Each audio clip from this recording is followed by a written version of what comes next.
salaire chacun. Aujourd'hui, ce n'est pas possible.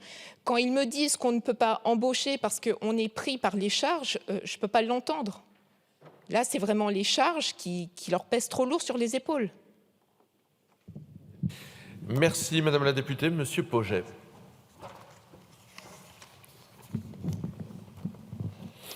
Merci Monsieur le Président. Monsieur le Ministre, je souhaiterais ce matin appeler votre attention sur les difficultés que rencontrent les maires et de nombreux propriétaires riverains face au déploiement anarchique des antennes relais de téléphonie mobile 5G, mais aussi de la fibre optique sur le territoire notamment de ma circonscription dans les Alpes-Maritimes.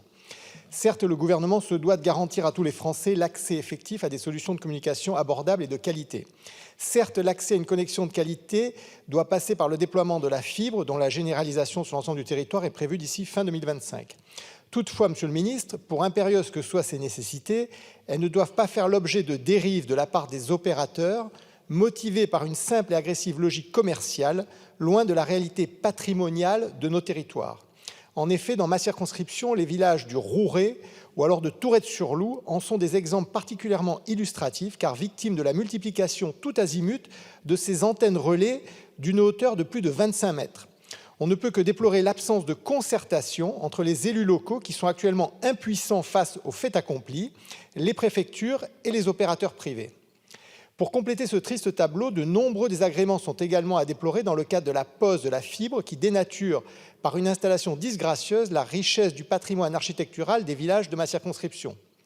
Ces installations s'avèrent de plus peu fiables et fragiles car ne répondant à aucune règle de l'art. Une consultation obligatoire des maires en amont de toute nouvelle installation d'antennes et de la mutualisation de ces dernières entre les différents opérateurs serait plus que la bienvenue. En effet, cette politique de concertation tripartite que j'appelle de mes vœux et que je qualifierais de bon sens doit pouvoir être menée entre les élus, les opérateurs et le préfet en matière d'installation d'antennes relais et de déploiement de la fibre. Alors, parce que les Français et leurs élus attendent un déploiement écologiquement responsable et raisonnable des technologies de l'information et de la communication, en même temps qu'une visibilité fine sur les intentions de déploiement des opérateurs, je souhaiterais que vous puissiez indiquer si le gouvernement entend prendre des mesures abondantes dans ce sens. Je vous remercie. Merci Monsieur le député. Monsieur le ministre. Merci Monsieur le Président. Monsieur le député Pauget, merci pour votre question.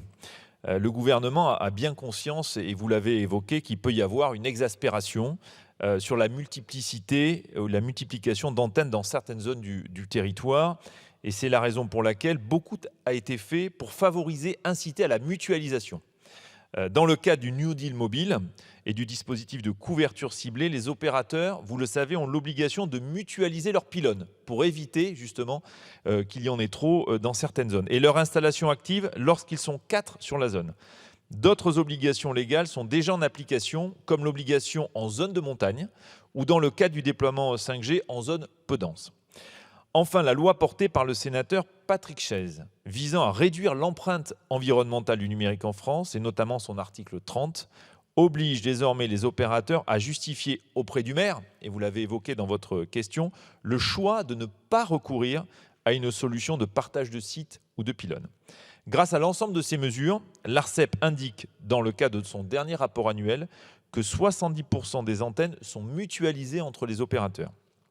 Concernant la fibre, et je tiens à saluer les taux de déploiement de votre circonscription, avec plus de 90% à Antibes, 95% à Valoris, les opérateurs sont soumis au respect des règles des architectes des bâtiments de France, que ce soit pour le déploiement aérien, notamment des fils, ou dans la pose des armoires de rue. Par ailleurs, un plan de qualité du déploiement de la fibre, dont la secrétaire d'État Marina Ferrari assure le suivi rigoureux, vise à réduire drastiquement les malfaçons et les dysfonctionnements de nos infrastructures que nous pouvons, chacune et chacun d'entre nous, parfois constater dans nos territoires. Les dernières données publiées par l'Arcep démontrent une amélioration encourageante sur la qualité des déploiements de la fibre. Il est primordial que le déploiement de ces infrastructures, source de meilleures connexions pour nos concitoyens, se fasse dans le respect de la législation, dans la transparence et le dialogue constant, et j'insiste sur ce point, auprès des élus. Le numérique constitue un puissant levier au service des territoires et de la réduction des fractures territoriales entre les villes d'un côté et la ruralité de l'autre. C'est d'ailleurs l'objet des politiques publiques menées depuis ces 5 dernières années sous l'impulsion du président de la République. Monsieur le député, vous avez encore un peu de temps. Merci, Monsieur le Ministre. On se rejoint sur le fond.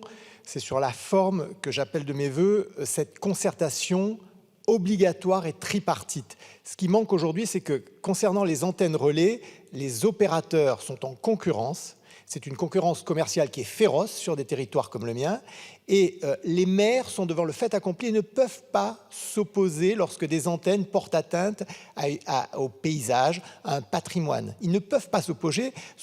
Toutes les décisions de justice vont à leur rencontre. Moi, ce que je demande, c'est qu'il y ait en amont, sous l'autorité du préfet, par département, une concertation entre les 4 ou 5 gros opérateurs, l'association des maires au niveau départemental, pour que cette coordination et cette concertation se fassent en tenant compte de nos patrimoines, de nos paysages et de la valeur architecturale de certains villages. Moi, dans ma circonscription, j'ai des villages qui sont vraiment typiques, qui sont aujourd'hui, je vous l'assure, dénaturés par la prolifération de